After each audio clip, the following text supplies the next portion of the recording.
सद्गुरुं तं Namami.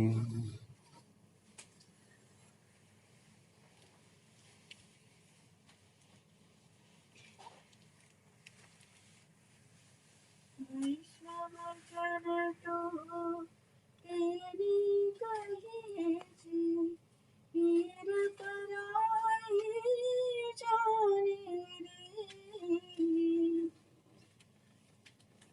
This bhajan is composed by Narsi Mehta of Gujarat, and the brief meaning is: those who are true devotees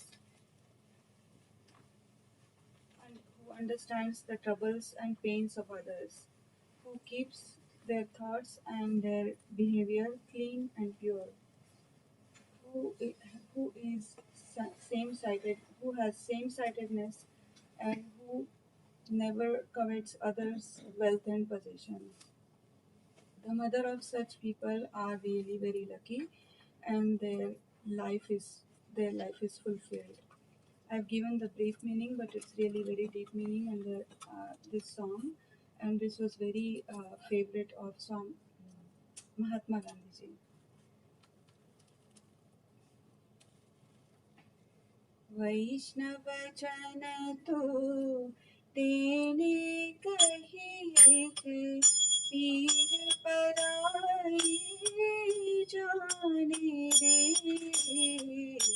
वैष्णव जन तो तेने कहिए पीर पराई जाने रे.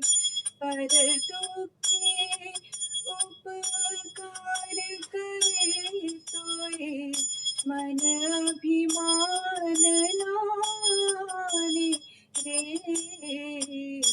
वैष्णव जन तो तेने कहिए सकल लोक मां सौने वंदे निंदा न करे केनी रे.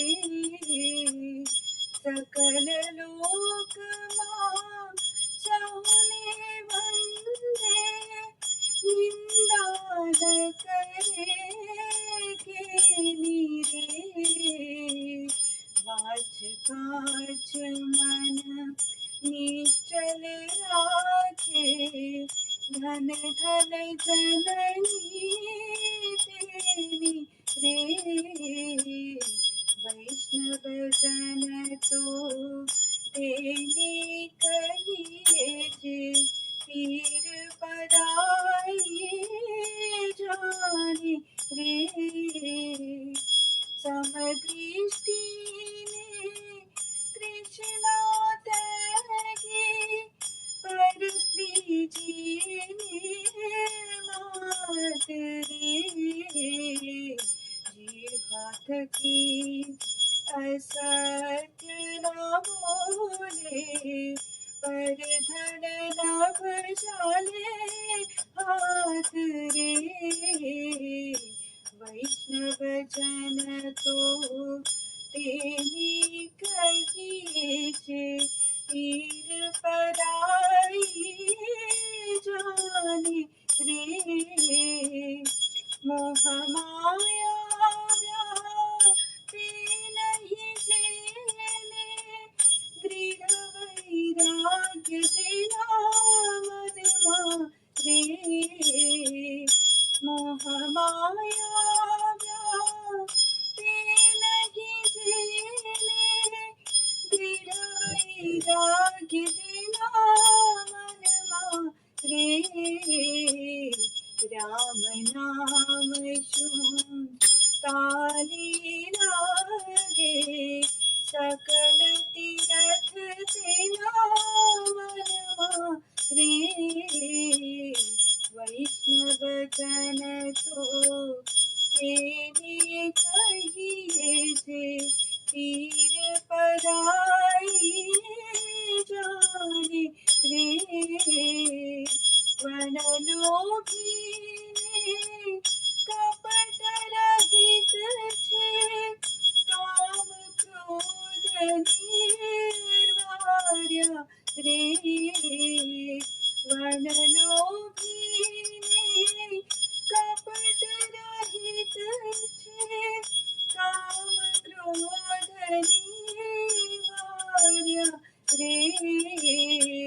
नरसिंह तेनु दर्शन करता कुल एको तेरा तार्या रे मणि नरसिंह तेनु दर्शन करता कुल एको तेरा तार्या रे वैष्णव जन तो तेने कहिए जे पीर पराई जाने रे पर दुखे उपकार करे तो ये मन अभिमान लाने रे वैष्णव जन तो तेने कहिए जे पीर पराई जाने रे वैष्णव जन तो।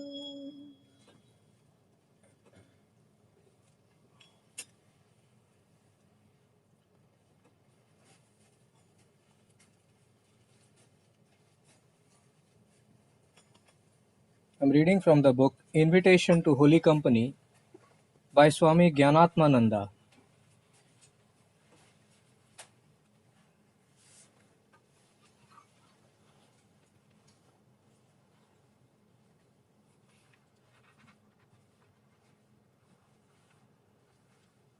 Here Swami Gyanatmananda describes how he was influenced to join the Belur Math monastery.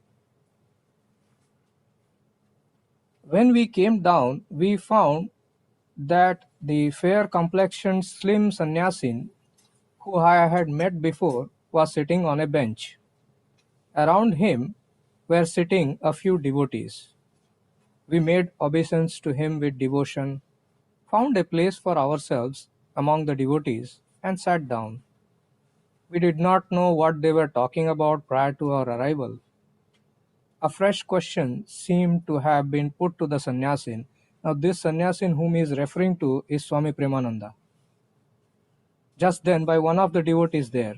Later I came to know that this gentleman was Sri Surendranath Chakravarti, later Secretary of the Calcutta Medical College, who carried the nickname of Hegel on account of his highly argumentative nature. He asked the sannyasin, "Maharaj, just see what has caught hold of the young men of this country.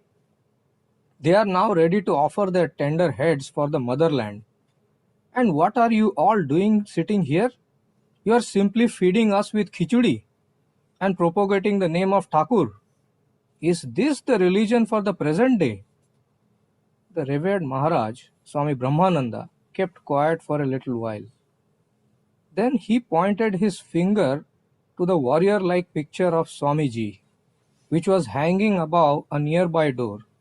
The picture that was taken when Swamiji first addressed the Parliament of Religions at Chicago. Pointing to it, he said, "Just see, if your country had the need of a political or a social leader, wouldn't Sri Ramakrishna have sent him to you as one such leader? Instead of that, what did he do? He made him only a penniless sannyasin with a loincloth. Seeing even this, are you not realizing what the real need of your country is, or what your ideal should be?" But Hegel was not the man to be silenced thus. He replied, "But whatever you may say, do you think that it is a kamandolu, water pot carried by a sannyasin, that suits his hand? Would not a sword hanging from the belt be the right thing for him?" Without saying anything in reply to this, Baburam Maharaj only started chanting, "Hari Bol, Hari Bol, take the name of Hari." At this, Hegel said, "That is the only retort you can give. Whenever you get into a fix, you only chant Hari Bol, Hari Bol." Not paying the least attention to this, Sri Baburam Maharaj simply sat there sedate, his face radiating divine bliss.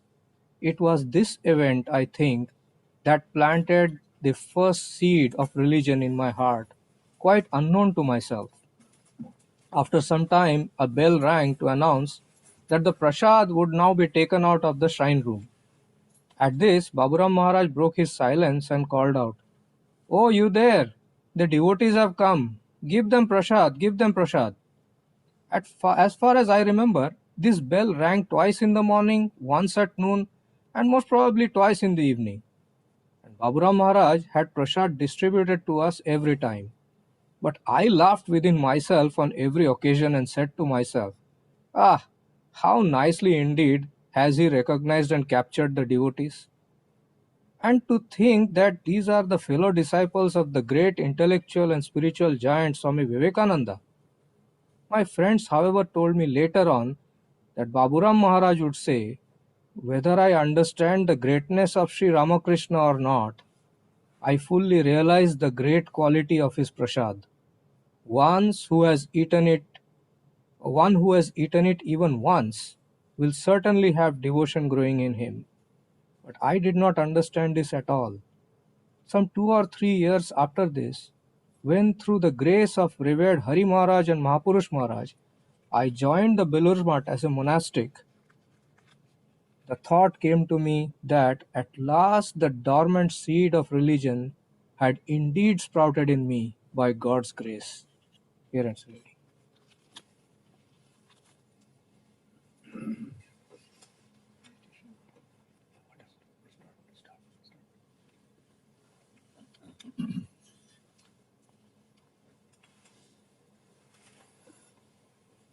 In this reading, the question this person Hegel was asking, Swami Vivekananda said later on that,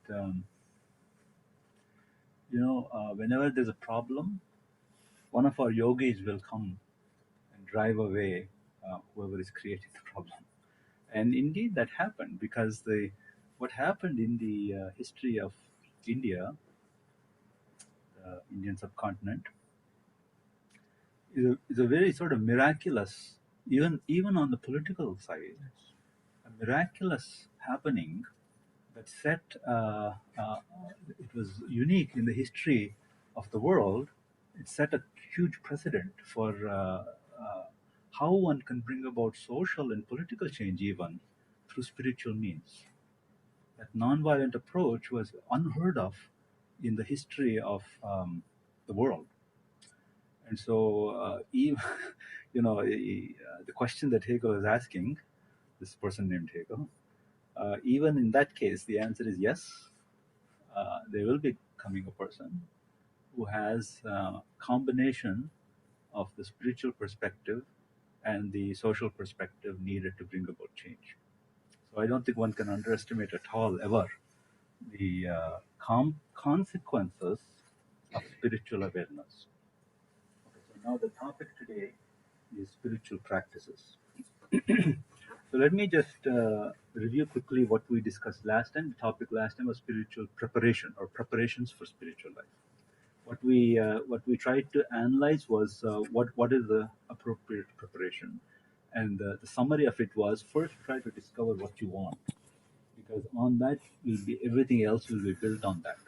So you must be clear on what is your goal, what do I want, because if you want something and you do disciplines appropriate to something else, obviously you're just preparing yourself for failure. So what do I want? To discover what I want is a little bit difficult first, but to do that we need to learn to reflect.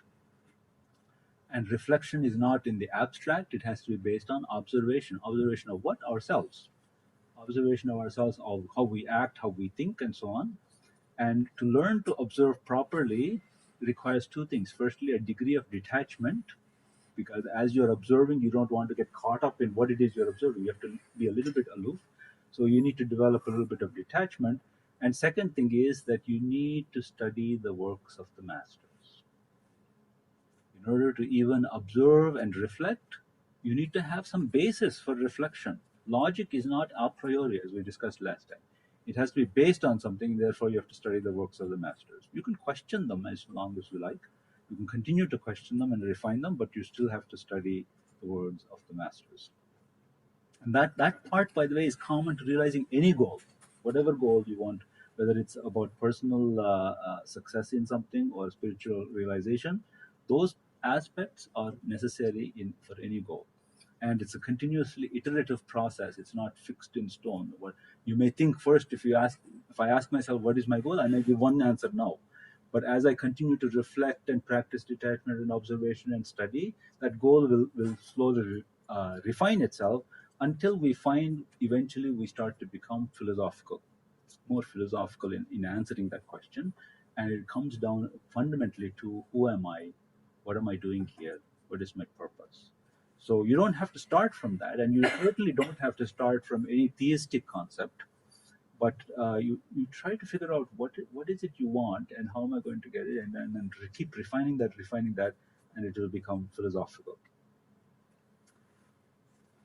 So besides these generalities of what you're doing in terms of the psychological process, there are two generalities in spiritual preparation for spiritual life. Two generalities about which are more behavioral. One is learn to be a gentleman or gentlewoman before trying to be a saint. Our behavior with others is absolutely key. We cannot expect to live a spiritual life, a meaningful, get any depth in spiritual life if we can't get along with people. That's key. It's not contradictory to that, so that our interpersonal relationships are absolutely important. And the other thing is about our external disciplines. Try to develop a degree of regularity in our habits, in our daily habits, in our daily schedule. Try to develop a little bit of regularity, because that regularity is going to come back and help you later on in other disciplines. And we'll see that today. So two general things about behavior. One, our interpersonal relationships, try to get along with people, and in terms of our own actions, try to maintain some regularity. Okay, so now today we're going to talk about spiritual practices. It's a really hard subject in the sense that it's very vast, and Vedanta, as we discussed again last time, it doesn't give prescriptions. It doesn't say do this, don't do that. It's not prescriptive or dogmatic. It gives you freedom. The more fundamental thing in spiritual life, according to Vedanta, is growth and transformation. I have to grow and I have to transform myself into my ideal. And growth, of course, depends on where I'm starting from. If I'm starting from one point and you're starting from another point, how can somebody give the same advice to both? So it's not prescriptive. Therefore, it is very broad and allows for a lot of variation in individual personality and temperament and background and experience. So in terms of practices, there are many practices, but if you try to boil them all down, all of them are rooted in one thing, and that is mind. In mind is where the spiritual struggle takes place. Uh, from one point of view, we talk about pure spirit or pure consciousness awareness, but on this side, on the phenomenal side, on the experiential or empirical side, the highest thing we have to deal with is mind. That's where the whole arena of spiritual practice takes place. It's the interface between the material and the spiritual. Mind is an interface between the material and spiritual. From one point of view, some people speak of even mind as a subtle form of matter. Perhaps so. But anyway, it's an interface. But it is in mind that all our disciplines take place. And so much so that Sri Ramakrishna said a purified mind is the same as a purified spirit. Same, the very same. That's a very interesting thing to say from a practice point of view, because if you go back again to Shankara's time, the common saying was beyond mind and speech, avanga manasa gocharam. In fact, one day in Kalamrita comes, one devotee actually comes and sits in front of Sri Ramakrishna, and when he says pure mind and pure spirit are the same, this devotee quotes Shankara, but Shankara said it's beyond mind and speech. It's true, but Shankara also said something else in Vivek Chudamani. If you take a piece of iron, and heat it until it's red hot, then for all practical purposes, it is fire. Actually, it's iron, but it's heated red hot. If you touch it, you'll get burned. If you touch it against something, that thing will burn. For all intents and purposes, it is fire. That comes in Vivek Chudamani. In Shankara's philosophy, he doesn't emphasize it so much, but he does say it there. Now, so what Sri Ramakrishna has done is say, yes, okay, philosophically it's true. That spiritual reality is beyond mind and speech. How is that going to help you? Okay, it's far away. I can't access all the things that you have access to are insufficient for that. How is that going to help you? You need some way of bridging where I am to where I'm going. So this point about either Shankara's example of the red hot iron ball or Sri Ramakrishna saying purify your mind, that is the same as pure spirit, gives you a handle. That's where my effort has to be. It's on mind. So purifying the mind is where our whole action is. In Kathopanishad also it says by mind alone it is to be realized. And Sri Ramakrishna said many times, in mind one feels bound, in mind one feels free. So mind is the whole arena where all of our practices are going to take place. Now there are many paths, as you all who have read Vedanta and studied Swamiji know there are many paths, but all of them ultimately depend on what's going on in the mind. So therefore, I thought that since in the limited time we have, I want to therefore focus on the practices deliberately formulated in terms of the mind, and this is the path of Patanjali. So in Patanjali, he strips it of everything else and says this is a purely psychological play, and let's analyze that play, exactly what's going on there. So Patanjali is very interesting. It is a psychological work, but his Yoga Sutras, but it's a work on psychology destined to try to take you to the root of what is at the root of this mind, and is there something beyond mind?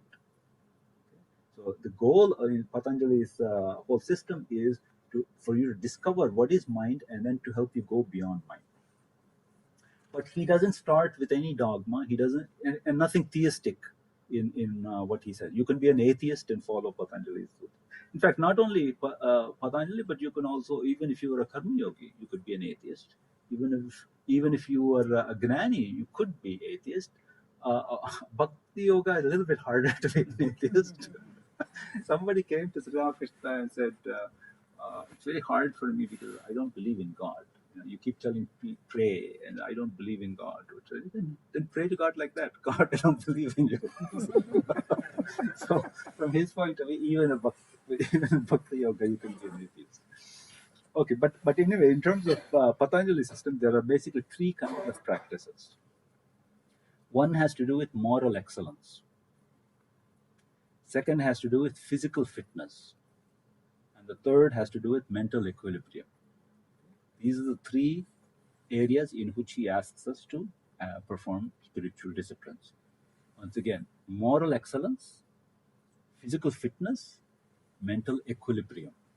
So let's discuss what he says about each of these in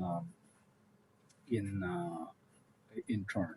And once again, you can ask, where do devotional exercises fit in? And as I told you, Patanjali doesn't require belief in God. So you actually will see you can fit them in, but he doesn't require you to do that. Well, let's talk about moral excellence. Firstly, in all spiritual traditions of the world, you find this emphasis on the need for morality and ethics. Patanjali's approach, though, is not because be good. It's not a prescription. You should be good. In any theistic system, when we say you should do this, you shouldn't do that, and if you ask why, they say, don't ask why, just do it. Be good. There's no answer to why be good. So, but Patanjali has an answer.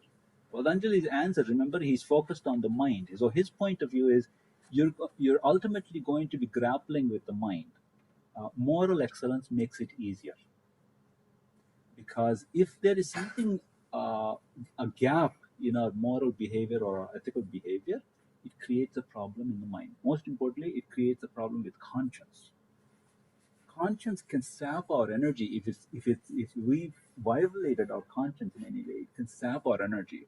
So very hard to try to control your mind when you have this any sense of guilt or any sense of wrongdoing. So from his point of view, why should you practice moral excellence? Because the next stage, when you eventually come to trying to practice mental equilibrium, you won't be able to do it. You will not. Swami Sarvagatanda used to tell us, the law may forgive you, God may even forgive you, but your conscience won't forgive you. So it's essentially impossible to gain any depth in your mind if conscience bothers you. So therefore, Patanjali has a simple answer to the question: why be good? Because you won't be able to control your mind otherwise.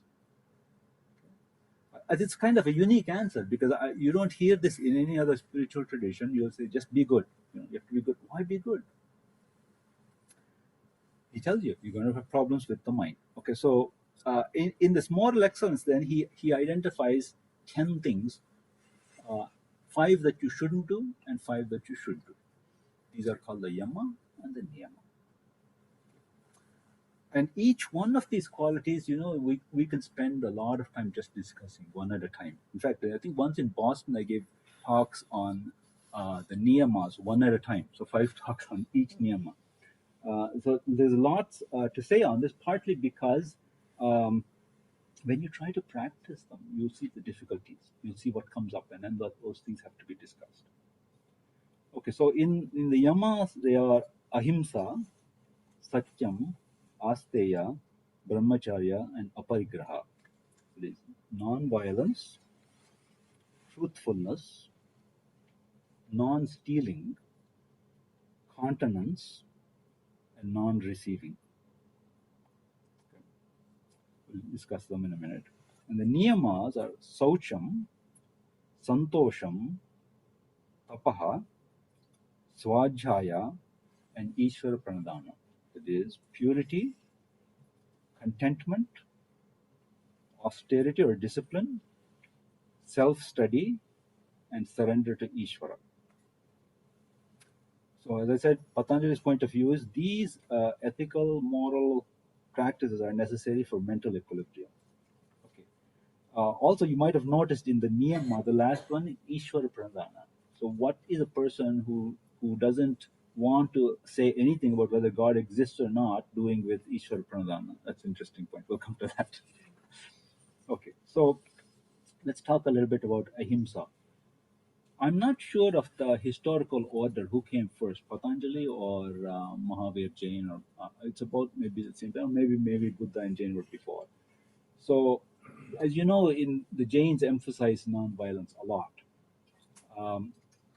and so Patanjali has accepted that and included it. It's connected to Advaita, which occurs in the Gita. Ahimsa is non-violence, Advaita is non-hatred. In the Gita, in chapter 12, where we hear about the qualities of a devotee, the first quality, the very first quality, who is a devotee?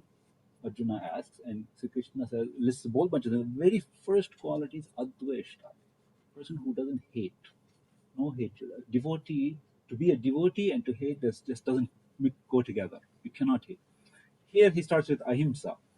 But these two together, ahimsa and advaita, are sort of really, really fundamental. And Swami Akhandananda put it once like this, that to somebody who came to him and said that he doesn't believe in God, but he wants to be a good person. What should he do? He said, just do 2 things. Don't hate, don't hurt. Advaita and ahimsa. And then he added one more. He tried, now let's take the positive way of saying the same thing. Love and serve. Don't hate, love, in fact. And don't hurt, no, don't hurt, serve. So to love and serve is the first fundamental disciplines in either in Patanjali system or in the Gita. So these are very fundamental. We're going to go, unfortunately, a little fast so that we can cover all the material in 45 minutes. Satyam is truthfulness. It's very difficult to do, but not really that hard to do. And sometimes we'll be put into strange situations where you have to say something that may be unpleasant. This is a common question people ask. To be truthful, but what if I hurt somebody? Because Patanjali has already answered those questions for us. He put ahimsa first, not satyam first. He put non-violence first. Don't hurt. So, but still, the question is, how do you speak an unpleasant truth? Some people answer that differently. Don't speak an unpleasant truth. Some say, but I think fundamentally, it's not. You can say something truthful, which may hurt, but uh, if your heart, in your heart, you really wish the well-being of who you're speaking with, they'll feel it. So even if you have to say something truthful but is unpleasant, if you do it genuinely, with real feeling for bringing about their well-being, then they will feel it. So that, I think that's the only way to handle the issues with Satyam. If you want to learn more about that, I suggest you read Gandhiji's My Experiments with Truth, because he'll tell you all the problems you can face if you try to stick to truth and how he dealt with it. Next, about non-stealing, asteya. So Gandhi again is a good example of religion in practice. Although he himself said in Sri Ramakrishna's life is a story of religion in practice, but we also see it in Gandhi's life himself. Uh, about this non-stealing, his interpretation was: if you take more than you need, you're stealing. Therefore, take only what you need. That's his interpretation. Because we will think, I don't steal. I mean, come on, that's a sort of criminal behavior. It just doesn't seem to apply to us. But Gandhi's interpretation is, for a yogi, you have to be careful. You have to interpret it a little bit more carefully. Don't indulge. Don't take more than you need. That's what he understands as non-stealing. So it's a spiritual attribute that we have to develop. Brahmacharya is a continent. Here, this is a topic that lots and lots and lots has been written on. It's a very important topic in spiritual life. I think largely misunderstood. In essence, see, the point is this: that whether we're male or female, all of us have creative power. Creative power. That creative power will manifest. Has to manifest. The question is, how will you allow it to manifest? The same creative power that's displayed on a physical level is the same creative power that gives rise to art and music, the same creative power that gives rise to intellectual achievement in science or philosophy, the same creative power that will help us to transcend mind. It's not different. So the question really is, how will you channelize and express that creative power? It's given to all of us. Just as if if you want to do something, you check. Let's say um, I want to go on a vacation somewhere. Okay, I want to go to Florida. Okay, the air tickets cost me this much. The hotel cost me this much. The expenses is this much. I have to check my bank balance and check, do I have the funds to cover that? Now you want to reach a certain goal. Do I have the creative energy, the power to reach that goal? If you spend it in this and that, then you have that much less. I mean, this is not a, you know, it's not a moral or a dogmatic issue. It's a simple fact. You have energy. How are you going to use it? If you have a certain goal, you better make sure you have enough energy to reach that goal. So that means you have to be a little careful. You have to channelize that energy. Tagore has a beautiful couplet. I read it once, and unfortunately I didn't write down the source, so I don't remember what the source is. But in English it is: the fire that is restrained in the tree, in the wood, manifests as flowers. I can chop down the wood and burn it, I'll get fire. Or I can let the tree grow and I get flowers. Well, the power that produced those flowers is the same power that would have come out as heat if I had burnt it. It's a poetic way of saying it, but it's true. In our system, in our human system, we do have creative power. You want to express, you choose how you want to express it. So some people are very dedicated artists, musicians. You see, nothing else counts for them. They have chosen. They're channelizing all that creative energy into their art. Some people are intellectuals. You see, scientists. Nothing else matters for them. That's all very interesting, very good. And if your goal is spiritual, you have to be as serious in channelizing that creative energy. There will be distractions, as with anything. There will be distractions, and that's why it goes back to our preparation. What is my goal? That should be burning really, like a fire in your mind. What is my goal? Remembering that goal, it will help you to stay on track and channelize your energy in the proper way. So that in essence is the reason for brahmacharya, is you need that power that is needed, that creative power is needed for higher goals, so therefore try to conserve it. And then aparigraha is non-receiving of gifts. See, the problem is this, that psychologically we may feel obliged if we receive a gift. Patanjali is very careful on all the kinds of things that can deflect our mind. So he says, don't put yourself in a state where you feel a kind of obligation. In all of these things, these things were written at a different time in a different society. We have our own challenges now in our life. So you have to think about these and what does it really mean to practice them? You have to think it through yourself. I told you before, everything is not in the books. Don't think that spiritual life has all been laid out. There's a lot of discovery. That's why Swami Vivekananda said, the ocean of spiritual life, spiritual truth is lying in front of you, waiting to be discovered. There are discoveries, and Swami Sarvatananda told us once, there are truths still to be discovered in spiritual life. So um, uh, you have to figure out for yourself how you're actually going to put these into practice. Okay, then we come to the niyamas, the things you should do. Saucham is the first one. Cleanliness. You know the old adage, cleanliness is next to godliness. And that's true. It's true. It's very, very hard to have high thoughts if you live in a pigsty. You need to clean stuff up a little bit. But then don't overdo it. Again, some people overdo. Don't overdo it. I think the biggest challenge we have in our age, as far as cleanliness is concerned, is paper, everywhere paper, or whether it's physical or electronic. The emails that flood our inbox, and for us it's papers all over the place. So that's the clutter that we have to deal with. You see, also remember another thing, the psychological principle, it'll come later on, that our mind tends to reflect our surroundings, and our surroundings reflect our mind. If our surroundings are cluttered, a teacher will see this immediately. If you go into a place and see the place is cluttered, you kind of figure out what the person's mind is like. So if you want to have a calm mind, it's not easy to do if your whole place is cluttered. You try to keep it cleanliness from that point of view. It's because we're trying to get purity of mind, so try to practice a little bit of purity in the outside. Santosham is very important. Contentment. You find some people are always unhappy. Something is wrong with them.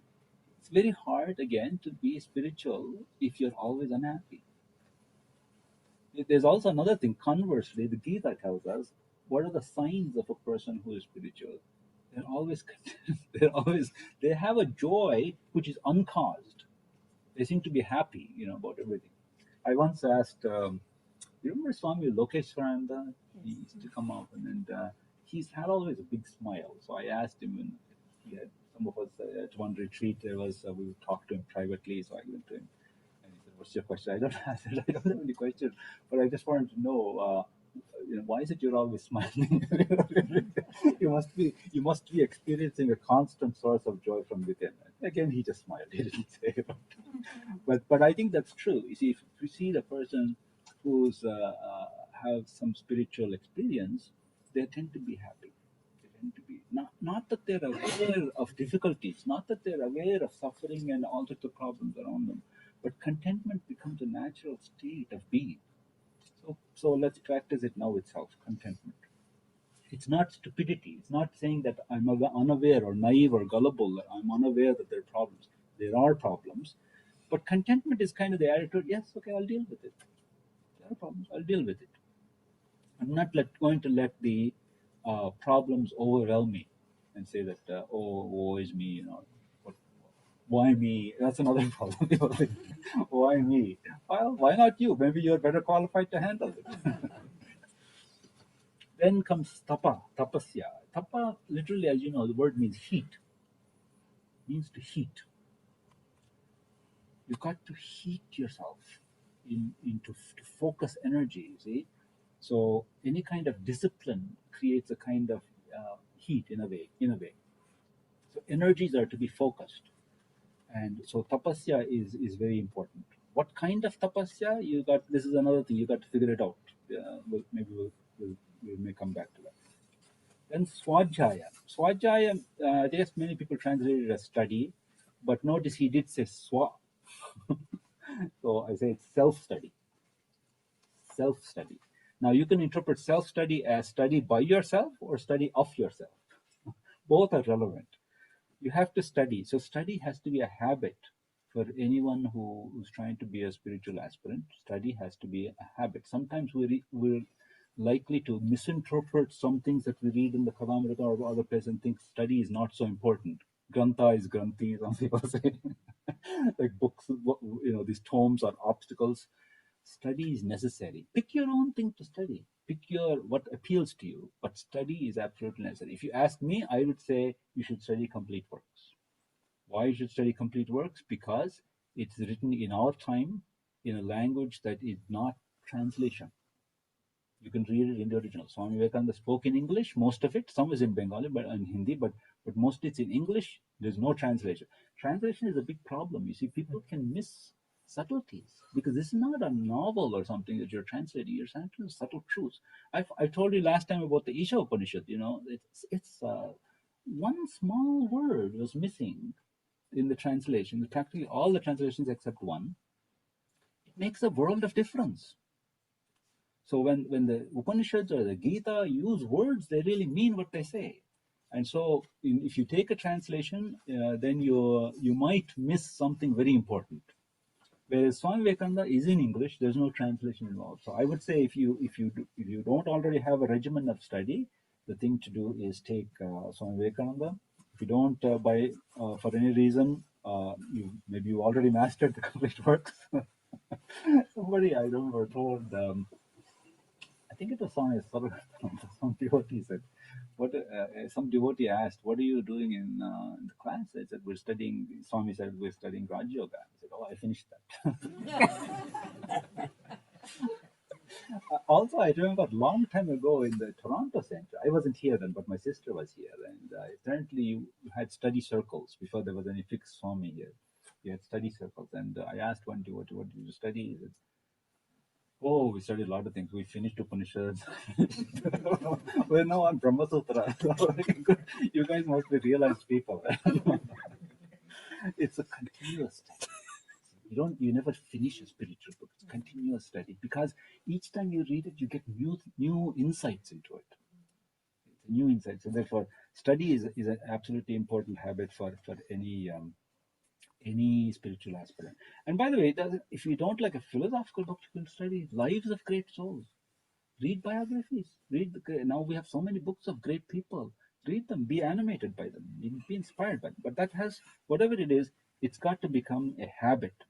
Another thing about study, sometimes it can save you. See, it can save you because later on we're going to come to the mental disciplines. Mind goes up and down. It's a fact. It's just a fact of life. Mind sometimes will feel very inspired, sometimes it will be very down. And when it's down, it can convince you of things that are right, which are actually wrong. You know this. For example, you think tomorrow morning I'm going to get up at 4. You set the alarm, and then at 4 the alarm rings, and you think it's not good to it shouldn't overtax the body. So just get proper rest is needed. 5 o'clock, and it sounds perfectly logical. The thing that comes into your head is ignore the alarm. I'm sleeping till 5. You come up with reasons. Why I can ignore the alarm. So that's the thing. Mind is very clever. And when you go into these disciplines, mind will sometimes be in an elevated mode, sometimes it will be not in an elevated mode. But so you need to build some safety nets for yourself. One of them is study. Swami Yatiswarananda said this, Swami Brahmananda said this. Study is a safety net. So when the mind goes down, it can't go down beyond a certain point. So don't underestimate intellectual habits. They're very important in spiritual life. If you make a habit of study, you'll feel bad if you miss it, and that will keep your mind up beyond a certain point. Okay, and this last one, Ishvara Pranadana, means surrender to Ishvara. What is Patanjali saying surrendering to Ishvara? Well, for him, Ishvara has a very specific meaning. Ishvara is a teacher. He doesn't say he's a god. Ishvara is a teacher of all teachers. That's all. That's all he's willing to concede. Ishvara is the teacher of all teachers. And so he says, and he even goes so far as there's a word which causes Ishvara to manifest. So in the Yoga Sutras, it comes. There are several sutras. One sutra is his manifesting word is Om. Interesting thing that those things to study about why Patanjali said that. But if I want to explain it, I will simply say like this. To the atheist, who's total atheist, I will say, you see, no matter how much you analyze something, there's always the unknown. No thinking person will doubt that. There's always the unknown. I have analyzed it as much as I can according to the knowledge I have, according to the information I have, but I don't know everything about it. Even a scientist will say that. There's the unknown always. So just say there is something beyond what I've studied, what I've analyzed so far. If you want for now, take that as Ishvara. And so therefore understand, don't become agitated about that. Understand that you do your best, it may or may not work out. So surrender to that principle. So those are really the basic foundation of spiritual life, spiritual practices, moral and ethical excellence, what you should do, what you should not do. Now, there are many, I was starting, or maybe I'm going to skip this. I'm just trying to tell you how you could try to practice these things, because as I said, you will learn the difficulty when you try. Then you'll see it's not a word. It's not just a line in one sutra. It's tricky. And so you have to come up with your own ways, your own techniques of managing this. And here, the teachings of Holy Mother are a great help. It's said that Sri Ramakrishna, through his words and through his life, tells us what the spiritual ideal is very clearly. And Swami Vivekananda gives you the philosophical underpinnings for that. Especially if you're a very rational person, he's going to give you exactly from that point of view why it's plausible what Sri Ramakrishna said. But Holy Mother will tell you how to practice it. If you see her life, it is all about practicing the spiritual thing, and not in a particularly congenial environment, right? Surrounded by people who actually aren't so supportive, but managing all of that. So if you get doubts, if you run into troubles, as you try to put these into practice, I would say the person to consult is Holy Mother. You'll find a lot of good advice there. One of the things she said about this is, or I'm going to paraphrase it, don't look for trouble. You're playing with the mind, or not playing, you're actually you're disciplining your mind, you're getting into the mind, you're going to go deeper and deeper into the mind, and you don't know what's there. There's anybody here watch Star Trek? Star Trek Next Generation? Yes. Okay, so I am a big fan of Star Trek Next Generation. So there, the crew, they think they're very very arrogant about the state of the art way of traveling through space. And then there's this mystical being comes, not mystical, this sort of wisecracking being comes called Q. He's from the continuum. Well, I don't know what is discrete here. He comes from the continuum. And Q says, you think that you're so smart, you're so technologically advanced, you don't know what's out there. You don't know what's in the universe. And he's in a snap of his fingers, he puts them into touch, part of the space of the universe that they've not been to yet. And they come face to face with this cyborg race, the Borg. Whatever it is, the point is, anything you can take and turn it into a spiritual lesson. So what happens is that these guys, they are technologically advanced, but there's more out there than you can imagine. Problems that they may be totally beyond your capacity. I'm not trying to say that that's going to happen in spiritual life, but the point is, mind is layers upon layers upon layers upon layers. And you'll see when Patanjali gets into the deeper recesses of the mind, when you're dealing with that, he tells you many things about the things that will happen. But here, as a word of warning in the first place, don't look for trouble. I think if you, for example, Freud, if you follow Freudian approach, you're just looking for trouble. Yes, there's darkness in the mind. There is. There's also light. There is darkness in the mind. Before having the strength to be able to deal with that darkness, why do I go poking for it? Why did I say this in the context of Follow Holy Mother? Because she said this in one interesting. You go digging for earthworms, and you come up with snakes. Don't be careful what you do, when you do it, how you do it. So I have to grow according to my strength. According to my strength, I tackle the mental phenomena. So you can't tell others what to do. You can't. Others can't tell you what to do. You have to discover it. According to my strength, I go step by step. Okay? Mind is an amazing arena, but we don't know what's there. So you have to know your own strength and pace yourself. That's why this Ishvara Pranadhana is also important.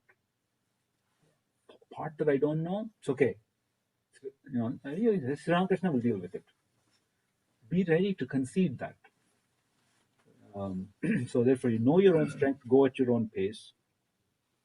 And I would say one more thing, because I told you about the Brahmacharya, try to develop some artistic and intellectual skills. They're very helpful. Artistic, you're not trying to become an artist. You're not trying to go on Carnegie Hall and give. Just learn to sing a little bit. It's okay if you're off tune, off key, as long as I don't have to listen. Just for yourself, sing privately. The song Vivekananda says one, sometimes people are so off key that when they start singing Khan, then Ramakrishna goes for a walk.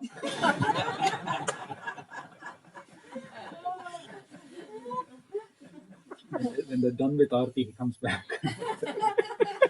So it may be you're not singing for him. Music is a very, very good tool in spiritual life. It gives you emotionally, also it helps you, but it a little bit of this channeling the creative energy into higher something. Music, art, draw. Don't you need to show anybody your drawing. Try to draw, paint. There are many ways in which you try to develop a little bit of your artistic skills, because you're trying to pull the energy up. Study. You see, the energy will go where there's a demand.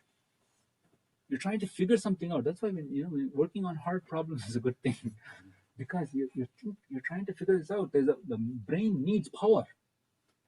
It sucks that creative power in, and it manifests intellectually. So try to develop some intellectual activity too. These are not ends in and of themselves. For a person who has spiritual goals, a spiritual aspirant, these are artistic, intellectual activities are very helpful, because they pull the creative energy up. And that's the positive way in which you can practice brahmacharya. It's not, you keep saying, don't put it such a negative thing, because you won't win. If you try to fight with it, you won't win. You have to turn it into a positive discipline. Then you have a chance. Okay, so now now we've done 1 of 3. How are we doing with time? We've got A lot of time. Okay. So we've done moral and ethical values. Now we come to physical fitness. Again, we're not trying to become a wrestler. We're not trying to give in an Olympic gold medal or any Olympic medal, not even qualify for them exactly. But some kind of physical fitness is needed, because you don't want the body to be a distraction.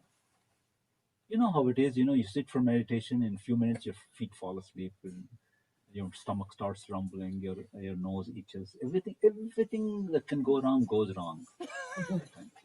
So you want to develop a kind of physical culture so that the body doesn't get in the way.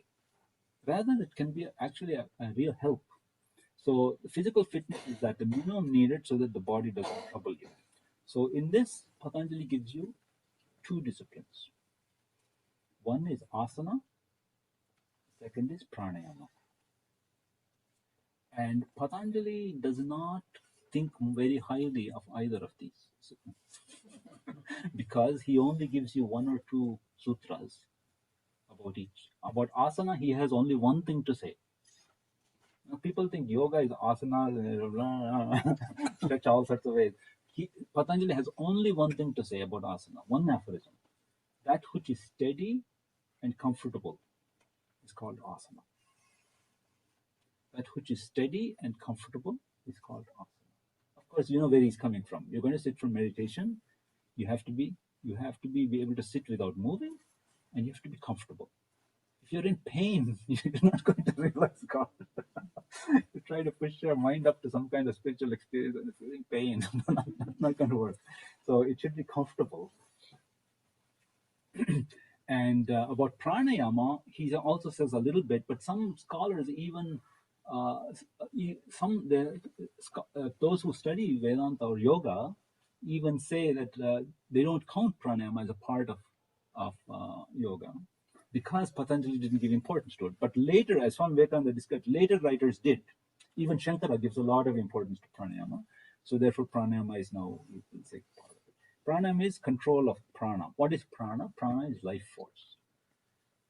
Life force, you see, we're trying to reach spiritual realization. But before that, we have to deal with many other things. One is matter. We know about matter. We sort of know about thoughts. In between is prana. In terms of analyzing the structure of the being, there is the Annamaya Kosha is a physical being. The Manomaya Kosha, the level of being of thoughts. In between is Pranamaya Kosha. So Patanjali is going to give you a system by which you gradually evolve from the physical through to prana, through to mental, and then to beyond. So therefore, he gave you how to deal with physical things first. He told you to be physically fit. He told you also about moral and ethical excellence. Now, in physical fitness, he's trying to tell you how to go physically, try to learn a little bit of calmness. That's the stillness that you'll eventually need in meditation. But learn a little bit of calmness. That's a general way of talking about asana. And the other thing is start moving from the physical to at least the prana level. So that is what pranayama is for, in between the body and mind. The most obvious manifestation of prana is the breath. And so there are some exercises related to breathing. Now, this shouldn't come as a shock to you because practically in many, many disciplines, people will tell you, if you go and try to learn music, they'll first learn how to breathe. You have to learn breathe from the diaphragm, diaphragmatic breathing. Or in other things also, they'll tell you, there was some consultant I met recently about human resources consultant, and she was telling me she could figure out what people's aptitudes were or where their mind was by their breathing.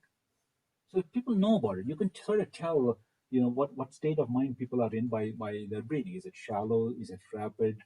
So breathing does have some sort of connection with the mind. So the flow of breath, the flow of prana, the flow of thought, these are all connected. Okay, now let's go back to asana. See, asana, we again, let's try to see in our context, the day and age that we live in and the kind of life we have, we've become very sedentary, very sedentary. Between the home and the office, and office work has also become very sedentary because everybody's tied to their screens. If the power goes out or the internet goes down, that's it. The office is dead. Nothing happens. Nothing happens. So we are become so connected. So technology, rather than freeing us from work, it's chained us to work. And now email can follow you wherever you are. You can't go anywhere. Email comes after you. So in some sense, we have to somehow figure out how to deal with this, and we need to make an effort to get back to minimum amount of physical activity, so that we have a degree of fitness. You don't need to join a gym.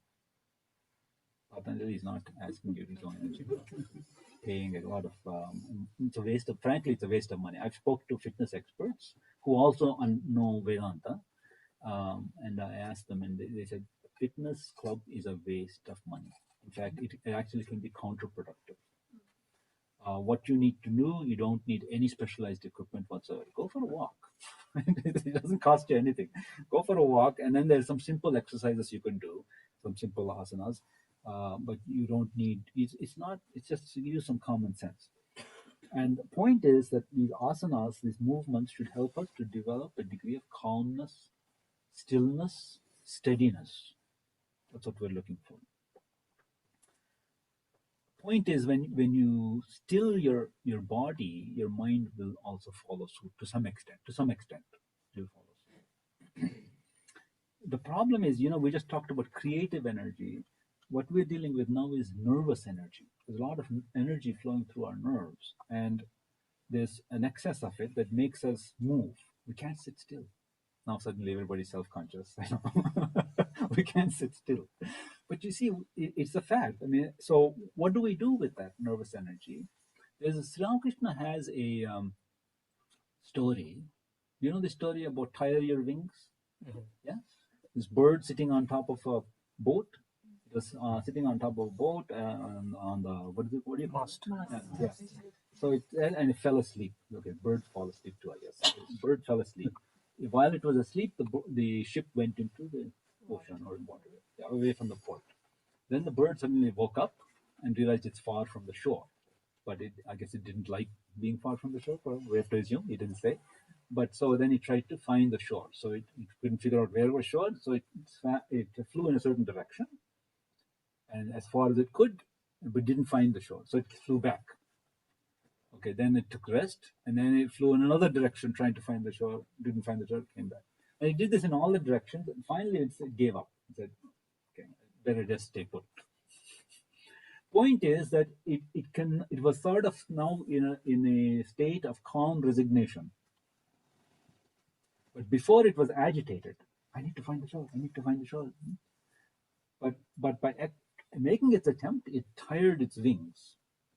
Sometimes I feel that the exercise we need to do is to drain off this excess nervous energy so we can be calm. Yeah, so that's why rather than telling people, be calm, then people can't do it. Go and do something. I mean, go for a walk, go play game, squash if you like, hit something, do something, but drain off your nervous energy so that you can be calm. Another part of this whole business is nutrition. That's again, these are big subjects. We can spend forever talking about it, and also we should admit that we can spend a lot of time talking about it, and also admit that nobody really knows completely the answers to what is good nutrition. But in general, remember the food we eat manufactures not only our body, it also manufactures our thought. And it manufactures our thought because try to think high thoughts after fasting. Fast for a while and try now engage in a hard mathematics proof or something, and you'll see the trouble. So it is food that builds not only our body, but it also powers thought. And therefore, if eventually we're going to grapple with thoughts, we have to pay attention to food. What are we eating? Pure and simple food, as they say. Pure and simple food, nutritious food. It should be tasty. Nobody's saying, nobody's saying be puritanical or something like that. There's a really wrong conception somewhere that if something is good for you, it should be unpleasant. If it's pleasant, it must be bad for you.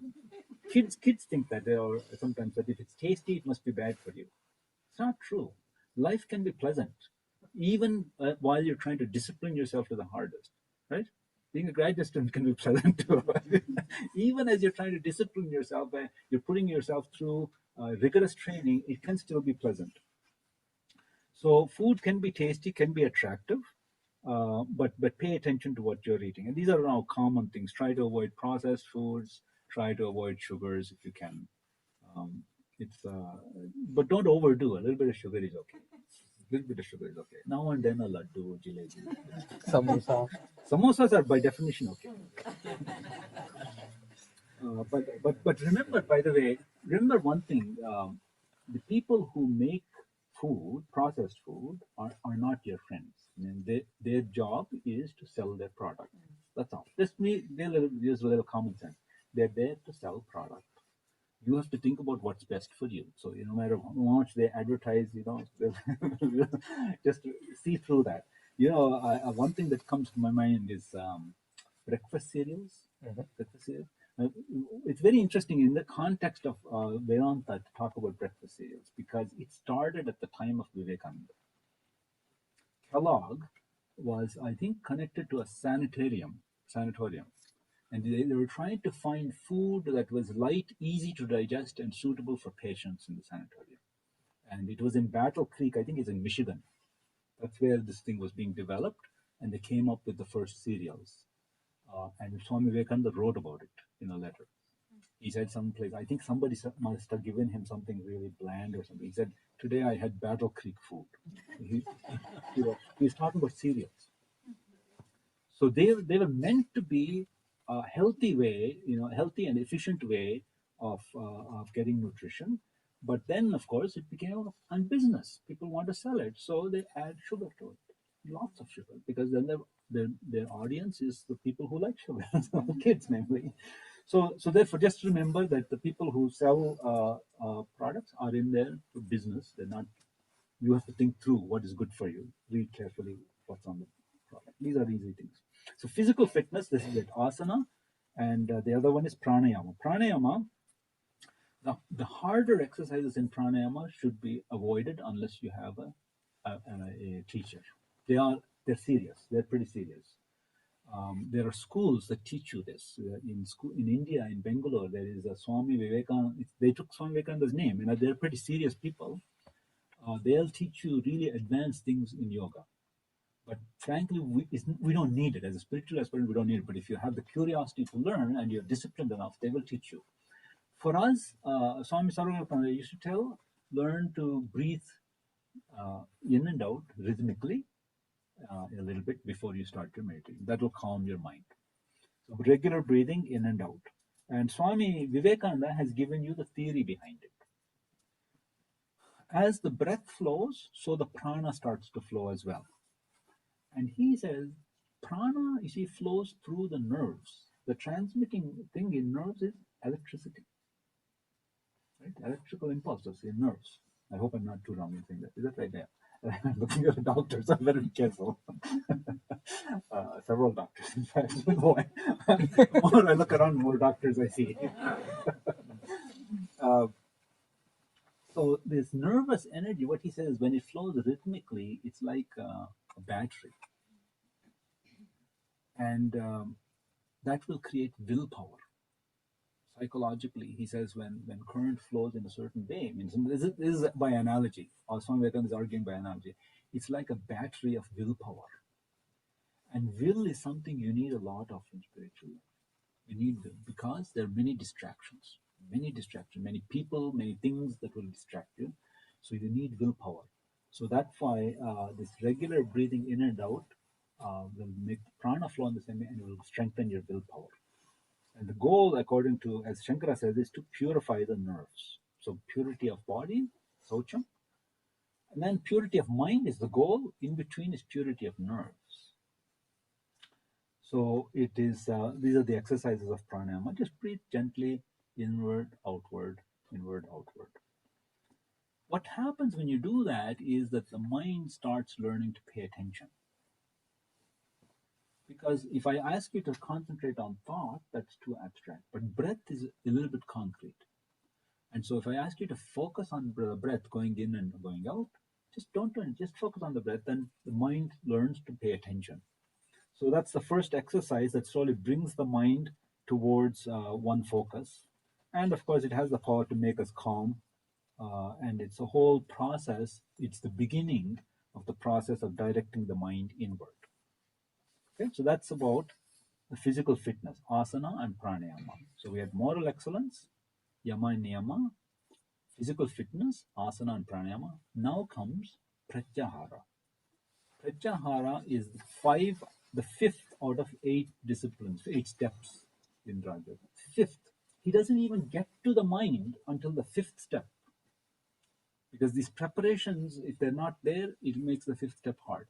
On the other hand, you don't need to take this too literally. As you get better at pratyahara, you get better at the other steps too. So pratyahara is mental equilibrium. It's the first psychological step, and literally it means to withdraw from thoughts, not to hold a thought. So this how are you going to do this? It requires firstly you to observe. Swami Vivekananda says, before you learn to let go of thoughts, learn to observe. Now you see the attention that you cultivated through the breath, now you're going to apply it on the thoughts. Learn to pay attention to the thoughts, but just pay attention. Don't grab them. So a thought comes, you have to learn to be a witness of the thought. Don't become a participant in the thought. The thought comes, what happens? The thought comes and we immediately start dancing with it. And what happens is when the thought realizes we're dancing, it calls up more thoughts. And before you know it, you're sat for Japam, 20 minutes have passed and you're thinking about the stuff you have to do tomorrow in your office or something, or what you had for breakfast. Before you know it, the mind has gone far, far away from where you are, and you see, then you try to bring it back. But if you can, Swami Vivekananda at the beginning is not asking you to bring it back. He's just saying observe. Observe.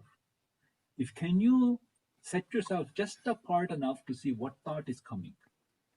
Just what thought is that? Sometimes it helps to keep a journal. Keep a journal and say this thought is coming. Sometimes I actually do that. I sit for Japam with a notebook.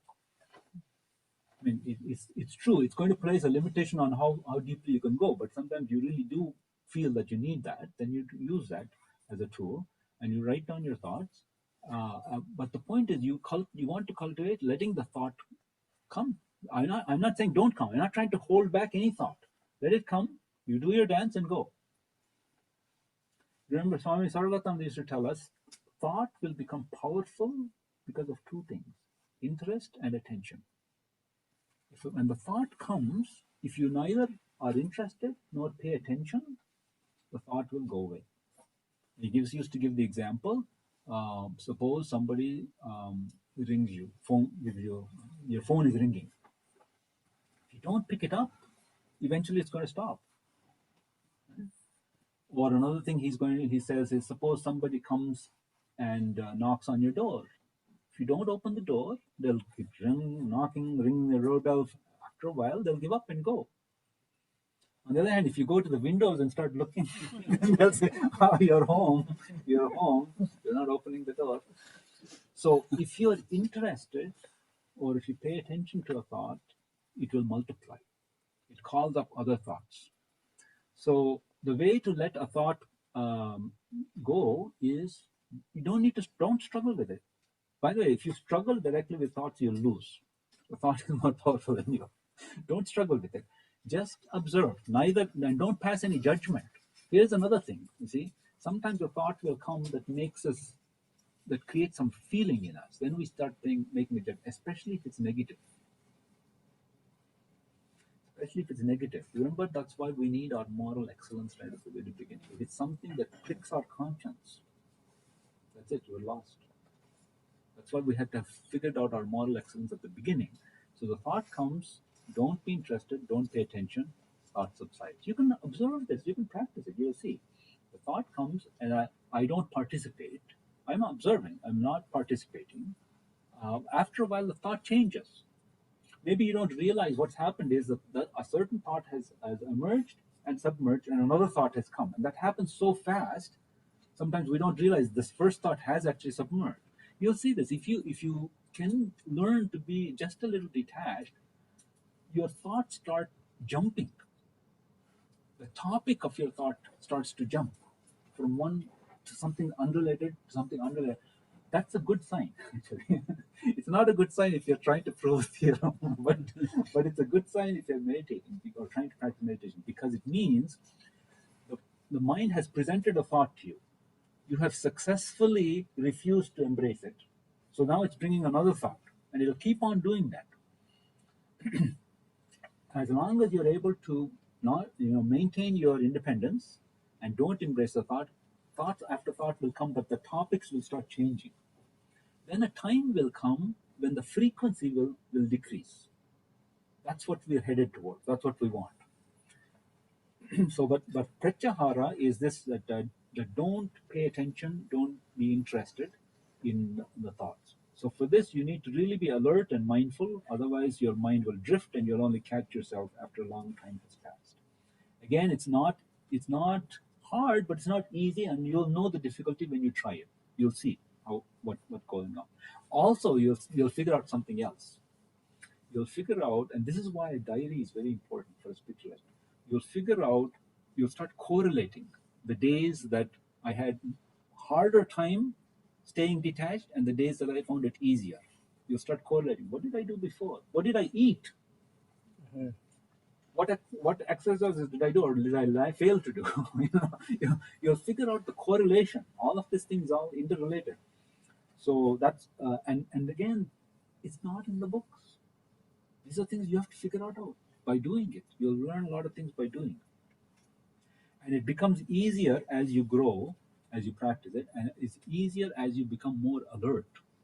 Alertness is something you can practice even when you're not sitting with your eyes closed. In your interaction with people, alertness is something that we can practice. I remember when we were students, we used to do the following thing, especially on Sunday lectures when we used to go to hear Swami Sarvata. There were three of us, myself, my brother, and Cyrus Mehta, with the other devotee. And we used to say, the end of the lecture, you had to repeat the lecture. As much as possible, you had to repeat the lecture, which means you had to really pay attention.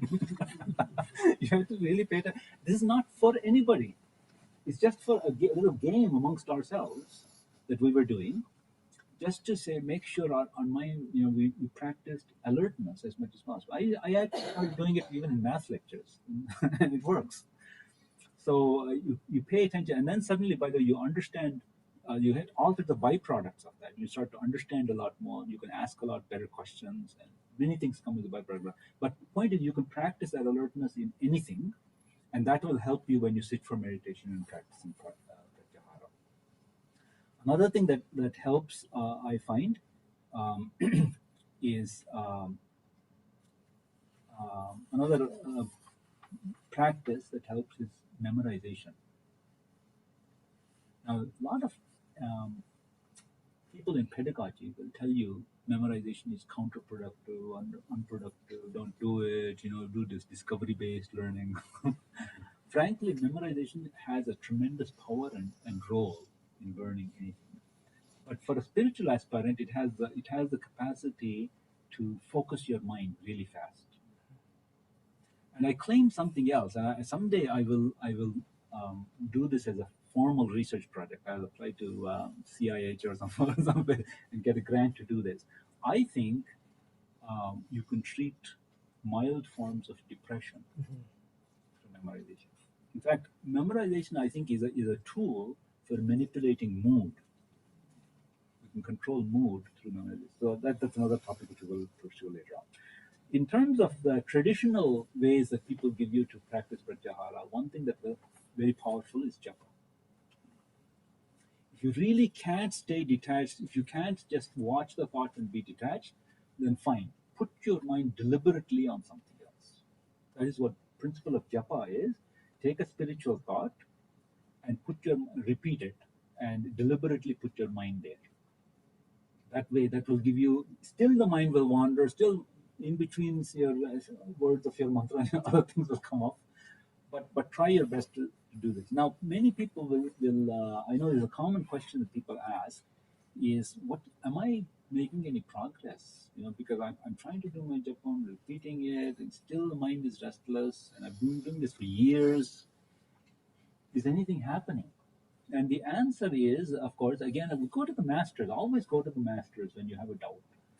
Swami Brahmananda said, you see, you practice this, and if you don't see a difference after a while, you come and slap me. I mean, he was that sure that it is going to help you. Now, what time frame, we don't know.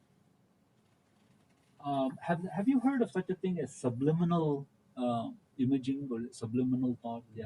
So is it like, this, that you have a video, and in between you insert certain frames. It used to be done apparently in the 50s. In movies, into the movie, the film, they'd insert some frames of a desert, a dry desert. And what happens is that people mind, the eye doesn't recognize that it's seen that, but the mind has seen it. And you're planting the seed of being thirsty. This is a tool for them to sell more confections during the interval. It's a joke, you think, but it's actually been done. It was eventually it became a court case and it was declared illegal. This is the consequence. You see, you know who were the biggest consumers of Freudian thought? American marketers. In fact, I think Freud's daughter had a senior marketing position in America. So they figured this out. The mind sees it. The eye doesn't even realize that you've seen it, but the mind sees it. And it reacts. Okay, so that's so be careful, by the way, when you're seeing video even now. YouTube, for example, is completely unregulated. Be careful of what thoughts are being planted in your head. That's the negative side. But can we use that to our advantage? Can we turn that to something positive? Absolutely. If by seeing something negative, it can generate a negative thought in my mind. If by seeing a desert I can get thirsty, why not if by seeing Sri Ramakrishna, why can't my spiritual aspiration be awakened? Without my knowing. Why not if I'm doing japam and my mind is telling me you're not getting it, you're not getting it, you're not getting it, why isn't it that some deeper layer is getting it? So have faith in that there is a layer of the mind that is getting it. Even now, when your mind seems to be distracted, when my mind is distracted, when it looks like I don't have any concentration whatsoever, there are deeper powers of the mind. You haven't tapped into them yet. And they're active. So when I sit and just stare at a picture, it has a power. When I do my mantra, even if my mind isn't constant, it does have a power. Remember, these mantras don't come, they're not made up expressions. They have spiritual power behind them. So have that faith that spiritual power will work whether I understand it or not. Now, by the way, this way of thinking took me a long time to figure out. Because I know I read Holy Mother tell us several times. There's different schools of thought. They say, what's the use of repeating your mantra if your mind is elsewhere? People say that. But Holy Mother didn't say that. She didn't say that. She said, if you bite a chili even without knowing, punch. Right? If you fall into the water, your cloth will get wet. That's true. All of these things are true. So again, go back to Holy Mother in terms of practical aspects of spiritual life. What she said is absolutely true. Have faith, repeat your mantra, do your japa. It is having an effect. You may not, even if you don't understand it, it is having an effect, and the whole subliminal principle is evidence of that. And that's why, by the way, go back a little bit to your physical environment. It's good to have inspiring pictures. Remember, we read the gospel on Friday. Sri Ramakrishna hung pictures of gods and goddesses, and it's good to have inspiring things because you may not even understand how much is registering in your head. It is registering. So therefore, the spiritual life it's an adventure. I told you, it's an adventure, it's a journey. There are many things that we only partially understand. Mind is so subtle and so deep. You have to figure these principles out and use them to your advantage.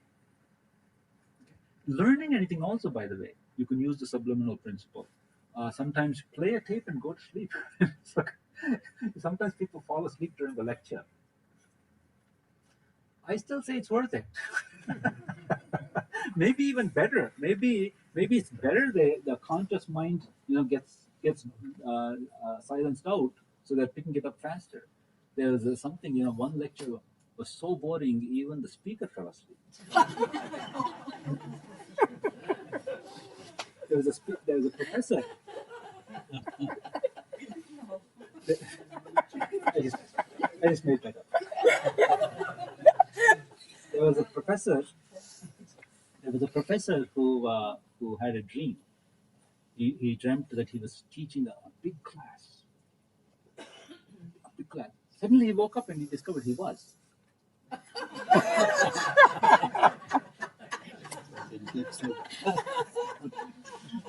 So that is pratyahara. I think there's how are we?